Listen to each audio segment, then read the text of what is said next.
एक छोटे से गांव में किसान रामू रहता था। उसकी जमीन ज्यादा बड़ी नहीं थी, लेकिन उसका दिल बहुत बड़ा था। वह सुबह सूरज उगने से पहले खेत में पहुंच जाता और देर रात तक मेहनत करता।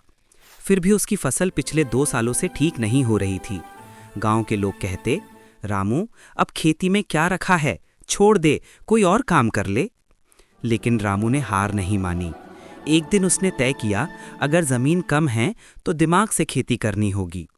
वह दूसरे गांव जाकर नए तरीके की खेती सीखने लगा, जैसे ड्रिप सिंचाई, जैविक खाद, फसल चक्र, कम पानी में उगने वाली किस्में और मिट्टी परीक्षण। गांव लौटकर उसने अपने छोटे से खेत में सब नई तकनीकें अपनाकर मेहनत शुरू कर दी।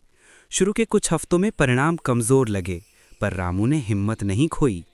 धीरे धीरे मिट्टी में जान लौटने लगी, पौधे हरे भरे हो गए। लोग बोलने लगे, अरे, रामू के खेत में तो जादू हो गया। कटाई का समय आया तो रामू की फसल गांव में सबसे ज्यादा निकली। उसने अपनी कमाई से एक छोटी मशीन भी खरीदी ताकि दूसरे किसानों की मदद कर सके। गांव के लोग अब उसे देखकर कहते, जमीन छोटी हो या बड़ी, जादू किसान की सोच और मेहनत में होता है। रामू मुस्कुराकर जवाब देता, मिट्टी कभी धोखा नहीं देती, बस सही समय पर सही मेहनत चाहिए।